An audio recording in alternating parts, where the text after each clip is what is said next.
Special मी Milind Bhagwat.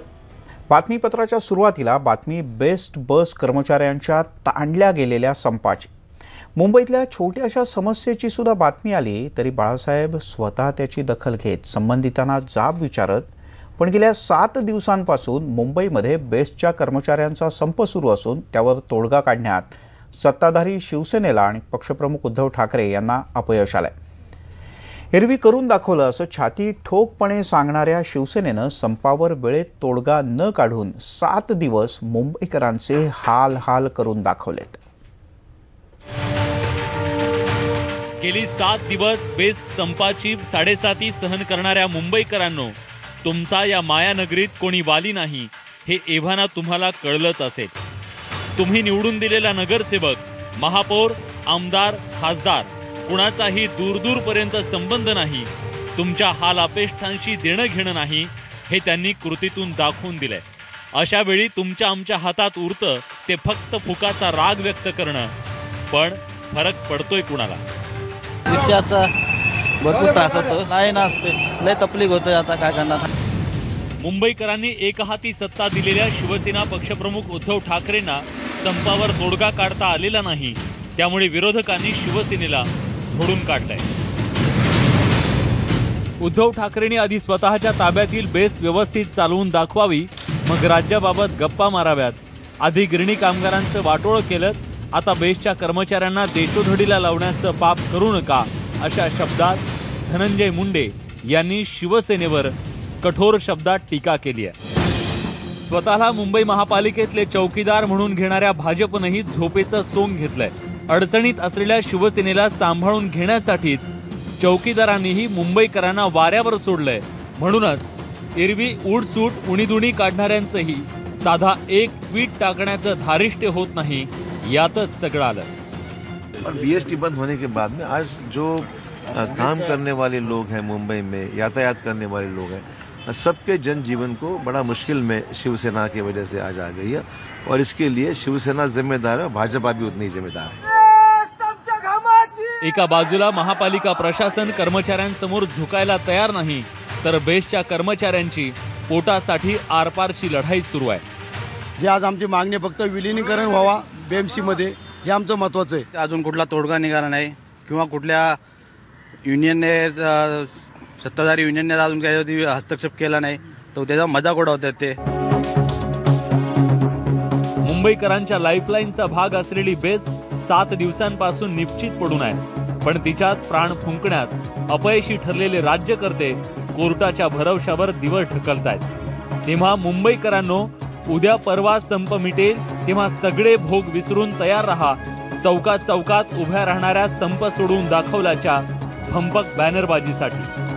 Bureau report, news 18 Lokmat, Mumbai.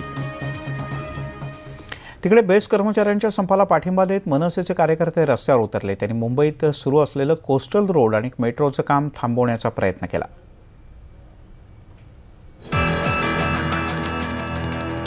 मुख्यमंत्री आणि राज ठाकरेंमध्ये 4 मिनिटाची भेट।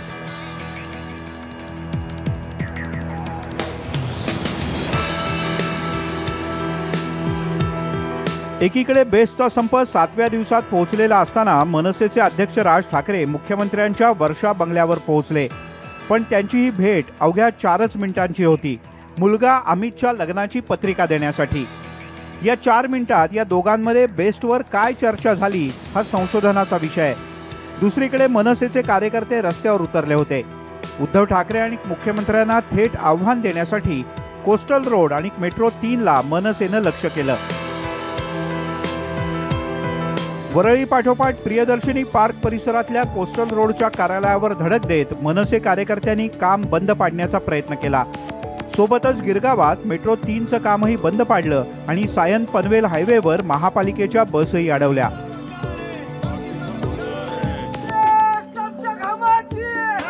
बेस्ट संघटनेनं सरकार, राज ठाकरे आणि उद्धव ठाकरे या सगळ्यांचे दरवाजे ठोठावले, पण 7 दिवस झाले तरी यातून कोणताच तोडगा निघत नाही। एकीकडे बेस्टचे कर्मचारी वाऱ्यावर आहेत, तर दुसरीकडे सामान्य मुंबईकर बेहाल। कोस्टल रोड आणि मेट्रो 3चं काम बंद करून झोपलेल्या यंत्रणा जाग्या होणार आहेत का? की कर्मचाऱ्यांसाठी आपणही काही करतोय हे दाखवण्यासाठी मनसेचं आंदोलन म्हणजे ही केवळ स्टंटबाजी आहे, हाच खरा प्रश्न आहे. अक्षय कुडकेलवार, न्यूज 18 लोकमत, मुंबई. तेव्हा बघूयात नेमकं काय होतं ते. वळूयात पुढच्या बातमीकडे. मुंबई प्रदेश काँग्रेसच्या बैठकीमध्ये मुंबईतल्या 6 जागांच्या उमेदवारांची चाचपणी करण्यात आली. काँग्रेसच्या खात्यातील जागांवरच्या संभाव्य उमेदवारांची नावं जवळपास निश्चित मानली जात आहेत. त्यामुळे ही बैठक म्हणजे केवळ औपचारिकता असल्याचंही बोललं जात आहे. मुंबईतील आगामी लोकसभा निवडणुकांसाठी काँग्रेसचे उमेदवार कोण असावेत यासाठी पक्षनेत्यांची मुंबईत आढावा बैठक पार पडली. त्याला प्रदेशाध्यक्ष अशोक चव्हाण, मुंबई अध्यक्ष संजय निरुपम आणि मुंबई प्रदेशचे पदाधिकारी उपस्थित होते. या बैठकीत काँग्रेसच्या कोट्यातील 5 मतदारसंघांचा आढावा घेण्यात आला. आपण बघूयात कोण कुठल्या जागेवर उत्सुक आहे. दक्षिण मुंबईत मिलिंद देवरा, दक्षिण मध्य मुंबईतून एकनाथ गायकवाड आणि भालचंद्र मुणगेकर, उत्तर मध्य मुंबईतून प्रिया दत्त यांनी नकार दिल्यानं नसीम खान, हुसेन दलवाई, जनार्दन चांदूरकर आणि नगमा यांनी दावेदारी केली आहे. उत्तर मुंबईसाठी संजय निरुपम यांच्या नावाची चर्चा आहे, तर उत्तर पश्चिम मुंबईतून गुरुदास कामत यांच्या जागेसाठी कृपाशंकर सिंग यांच्या सोबत निरुपम यांनीही दावा केलाय. दरम्यान ईशान्य मुंबई ही जागा राष्ट्रवादीच्या वाट्याला जाणार असल्यानं काँग्रेसतर्फे तिथून कोणीही दावा केलेला नाही. साधारण येत्या 2 दिवसात आघाडीचं जागा वाटप निश्चित होणार असल्याचं अशोक चव्हाणांनी सांगितलंय. दोन्हीकडून आम्ही प्रयत्न आमचा की ज्या काही ठिकाणी मागण्या आहेत दोन्ही पक्षाच्या, समजदारीने हे जागेचं वाटप झालं पाहिजे. दोन्ही पक्षामध्ये समजदारीने काम तर आमचा प्रयत्न सुरू आहे. मला वाटतं की बऱ्याच अंशी पवारसाहेब जे म्हणतात ते निश्चितच त्या मार्गाने आम्ही चाललेलो आहे आणि 1-2 दिवसामध्ये याच्यामध्ये अंतिम काहीतरी मार्ग निघेल. दक्षिण मुंबईतून फक्त मिलिंद देवरा यांचंच नाव चर्चेला गेल्यानं त्यांची उमेदवारी जवळपास निश्चित झाल्याची जमाय.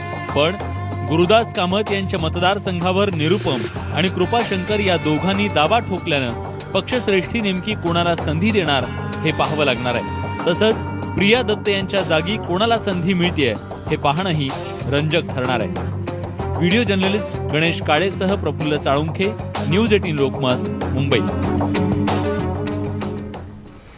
तिकडे पुणे लोकसभेची जागा काँग्रेसच्या खात्यात जाणार आहे असं बोललं जात आहे. त्यामुळे भाजपचे सहयोगी खासदार संजय काकडे हे काँग्रेसच्या वाटेवर असल्याच्या चर्चांना उधाण आलंय. न्यूज 18 लोकमतनं याबद्दलचं वृत्त सगळ्यात आधी दाखवलं होतं. अशोक चव्हाण आणि संजय काकडे यांच्या भेटीनं या वृत्ताला एक प्रकारे दुजोराच मिळाला. पण काकडेंच्या उमेदवारीला पुणे काँग्रेसमधूनच विरोध होतोय. पुण्यातल्या जागेसाठी पुणे काँग्रेस कमिटीने असं म्हटलंय की तिथल्याच उमेदवाराला, पुणे काँग्रेसमधल्याच उमेदवाराला तिकीट द्यावं. कशा पद्धतीने? जो जीता वो सिकंदर ही आमची भूमिका आहे. जो जिंकेल त्याला तिकीट दिलं पाहिजे. पुण्यातील काँग्रेसच्या उमेदवारांच्या प्रश्नावर अशोक चव्हाण यांनी दिलेलं हे उत्तरच खूप काही सांगून जात आहे. अशातच आता संजय काकडे आणि अशोक चव्हाण यांच्या भेटीचे काही फोटो समोर आले आहेत. खरं तर पुण्याची लोकसभेची जागा काँग्रेसकडेच राहणार असल्याचं स्पष्ट होताच काकडे काँग्रेसच्या वाटेवर असल्याच्या बातम्यांना उधाण आलं होतं. न्यूज 18 लोकमतनंच सर्वप्रथम यासंबंधीचं वृत्त दिलं. काकडे चव्हाण भेटीच्या या फोटोंनी या बातमीला एक प्रकारे पुष्टीच मिळाली. पण पुणे काँग्रेसनं मात्र काकडेंच्या उमेदवारीला आत्तापासूनच तीव्र विरोध केलाय. पुणे शहरामध्ये लोकसभेसाठी त्या ठिकाणी काँग्रेस पक्षांतर्गत जो कार्यकर्ता काम करतोय त्या कार्यकर्त्यालाच उमेदवारी त्या ठिकाणी दिली पाहिजे अशा प्रकारची भावना एक 5-6 महिन्यापूर्वी झालेल्या बैठकीत ठरली होती. आणि तीच तशाच पद्धतीची त्या ठिकाणी आता एक परवा जी बैठक झाली त्या बैठकीमध्ये तशाच पद्धतीची चर्चा झाली. काँग्रेस पक्षाच्याच कार्यकर्त्याला त्या ठिकाणी उमेदवारी ही लोकसभेची देण्यात येईल. संजय काकडेंच्या उमेदवारीला स्थानिक काँग्रेसजनांकडून कितीही विरोध होत असला तरी इथला उमेदवार देताना काँग्रेस पक्षश्रेष्ठींना राष्ट्रवादीला सुद्धा विचारात घ्यावं लागणार आहे. आणि सूत्रांच्या माहितीनुसार स्वतः पवारच काकडेंच्या उमेदवारीसाठी आग्रही असल्याचं बोललं जात आहे. त्यामुळे पुणे काँग्रेसच्या उमेदवारीचा अंतिम निर्णय हा पक्षश्रेष्ठीच घेतील असं जाणकारांना वाटतं. काँग्रेसमध्ये काही इच्छुक आहेत, पण त्यानंतरही काही काँग्रेसजनांच्या मते काँग्रेस सक्षम उमेदवाराच्या शोधात आहे. तर ही पोकळी आपण भरून काढू शकतो का असं संजय काकडेंचा प्रयत्न चाललेला आहे. त्यामुळेच काँग्रेसमध्ये अस्वस्थता पसरली आहे. 2 दिवसापूर्वी बैठक झाली, त्यामध्ये बाहेरच्या कुठल्याही उमेदवाराला उमेदवारी देऊ नका अशा पद्धतीचा ठराव केला. अर्थात असे निर्णय कुठल्याही स्थानिक पातळीवर होत नसतात, काँग्रेस असो भाजप असो. केंद्रात त्याचे केंद्रीय नेतृत्व दखल घेईल. त्याबरोबरच राष्ट्रवादी पुण्यातली मोठी शक्ती आहे, त्यामुळं राष्ट्रवादीच्या भूमिकेचाही अधिकृत नाही पण त्यांचा याविषयी कल जाणून घेईल काँग्रेस नेतृत्व, अशी परिस्थिती आहे. संजय काकडे हे पेशानं बांधकाम व्यावसायिक असल्यामुळेच अनेकांना ते आर्थिकदृष्ट्या सक्षम उमेदवार वाटतात. अशातच त्यांनी स्वतःही खासदारकी लढवण्याची इच्छा यापूर्वी व्यक्त केली आहे. तर पुणे काँग्रेसची उमेदवारी ही कलमाडींच्याच घरात राहावी असं त्यांच्या निष्ठावंतांना वाटतंय. त्यामुळे पुणे काँग्रेसच्या उमेदवारीचा हा तिढा पक्षश्रेष्ठी नेमका कसा सोडवतात हे पाहणं महत्त्वाचं आहे. सत्तेची गणितं आणि आर्थिक धनसंपदा हीच संजय काकडे यांची भक्कम गणितं असल्याचं म्हटलं जातं. काँग्रेसमधील अंतर्गत कलह यामुळे संजय काकडे हेच उमेदवार असण्याची शक्यताही वर्तवली जाते. पुढच्या काळामध्ये अनेक राजकीय घडामोडी घडतील आणि संजय काकडे हेच काँग्रेसचे पुण्यातील उमेदवार असतील असंही म्हटलं जातं. व्हिडिओ जर्नलिस्ट संदीप मोरेसह सागर कुलकर्णी, न्यूज 18 लोकमत, मुंबई. आता बातमी सोलापूर जिल्ह्यातल्या माढा लोकसभा मतदारसंघाची. सोलापूर जिल्ह्यातल्या माढा हा खरं तर राष्ट्रवादीचा बालेकिल्ला. विजयसिंह मोहिते पाटील हे तिथले विद्यमान खासदार. पण यावेळी राष्ट्रवादीतून त्यांच्या उमेदवारीला आव्हान मिळत आहे आणि त्यामुळे राष्ट्रवादीनं मोहिते पाटलांचा पत्ता कट केला तर ते भाजपकडून लढणार का याची चर्चा आत्तापासूनच सोलापुरात सुरू झाली. विजयसिंह मोहिते पाटील सोलापूर जिल्ह्यातलं एक मोठं राजकीय प्रस्थ. गेल्यावेळी एवढ्या मोठ्या मोदी लाटेतही ते खासदार म्हणून निवडून आलेत. एवढ्या एका निकषावर खरं तर त्यांची उमेदवारी एव्हाना निश्चित होणं अपेक्षित होतं, पण राष्ट्रवादीतून यावेळी त्यांच्या उमेदवारीला आव्हान दिलं जाऊ लागलंय आणि मोहिते पाटलांविरोधातल्या बंडखोरीला पक्षश्रेष्ठींकडून जाणीवपूर्वक खतपाणी घातलं जात असल्याचा आरोप होतोय. माढा लोकसभा मतदारसंघासह संपूर्ण सोलापूर जिल्ह्यामध्ये गेली 40-50 वर्षे मोहिते पाटलांचं वर्चस्व टिकून होतं. परंतु अलीकडे 2009 सालापासून त्याला मोडीत काढण्याचं काम राष्ट्रवादी अंतर्गत साठमारीच्या राजकारणातून झालेलं आहे. ह्याच्यामध्ये अजित पवार गटानं आपली फळी तयार करून मोहिते पाटलांना मोठा पर्याय गेल्या 10 वर्षात दिलेला आहे आणि त्याच माध्यमातून त्यांना मिळेल तेवढं कमी लेखण्याचा, त्यांना डावलण्याचा प्रयत्न झालेला आहे. जिल्हा परिषदेमध्ये सभापतीच्या निवडणुकीमध्ये मोहिते पाटलांचा उमेदवार मजबूत सत्ता असताना पाडला गेला आणि संबंधित जी बंडखोरी केली गेलेली आहे त्यांच्याविरुद्ध काही कारवाई झालेली नाही. अशी अनेक उदाहरणं देता येतील. मोहिते पाटलांच्या उमेदवारीला यावेळी राष्ट्रवादीचे जिल्हाध्यक्ष दीपक साळुंखे यांच्याकडून आव्हान मिळालंय. याच वादातून मध्यंतरी त्यांची एक वादग्रस्त ऑडिओ क्लिपही व्हायरल झाली होती, पण तरीही पक्ष नेतृत्वाने त्यांच्या विरोधात कोणतीही कारवाई केलेली नाहीये. माढा लोकसभेच्या बाबतीमध्ये हा विषय वेगळा आहे. आता तो विषय आपण अजून वेळ आहे आपल्याला, तर त्या विषयावर आपण नंतर बोलूया. पक्षाच्या कडून काही आतापर्यंत विचारणा झालेली नाही. आता आमचे सगळे पक्षश्रेष्ठींनी निर्णय घेतलेला आहे, त्याच्यानंतर पक्षाबरोबर सुसंवाद साधता येईल. दीपक साळुंखेंपाठोपाठ माजी सनदी अधिकारी प्रभाकर देशमुख यांनीही माढ्यातून जोरदार तयारी सुरू केली आहे. ते फक्त माढा मतदारसंघात दौरेच करून थांबत नाहीयेत, तर सोलापूर राष्ट्रवादीच्या पक्ष कार्यालयातही नियमितपणे हजेरी लावतायत. तालुक्यातून सर्व तालुक्यात जाऊन आलोय. आता शेवटी पक्ष काय निर्णय घेईल तोच अंतिम निर्णय मला मान्य असेल. मी मागे पण म्हटलं होतं की विजयदादा मी एकत्र काम केलंय, दादांच्याबद्दल माझा आदर आहे आणि पक्ष जो काही निर्णय देईल त्याच्या पद्धतीनं पुढे जाईल. पण आतापर्यंत मी करमाळ्याला गेलो होतो, माढ्याला गेलो होतो, सांगोल्याला गेलो होतो, इतरही सर्व तालुक्यामध्ये मानखटाव इतर तालुक्यात फिरलं आणि लोकांच्याकडून आणि मी राजकारणाच्या पलीकडे जाऊन जे काही प्रश्न आत्ताच्या लोकांच्या समोर दुष्काळाचे आहेत त्याच्यावरती चर्चा केली आणि लोकांचा खूप चांगला रिस्पॉन्स आहे. मला असं वाटतं की चांगलं काम करता येईल. राष्ट्रवादीनं जर समजा खरंच मोहिते पाटलांचं तिकीट कापलं तर ते कदाचित भाजपमध्ये जाऊन निवडणूक लढवू शकतात, अशी शक्यता जाणकार आत्तापासूनच व्यक्त करतायत.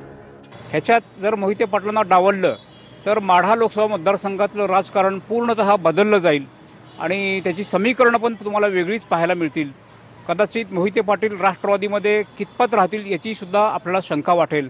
ते भाजपचा रस्ता धरतील की काय अशी स्थिती विचाराधीन आहे. असं म्हणतात की उपमुख्यमंत्रीपद पदरात पाडून घेण्यासाठी मोहिते पाटलांनी त्यावेळी पवारांना आपलं मराठा आमदारांचं पाठबळ दाखवून दिलं होतं म्हणे. खरं खोटं काय ते दोघांनाच माहिती.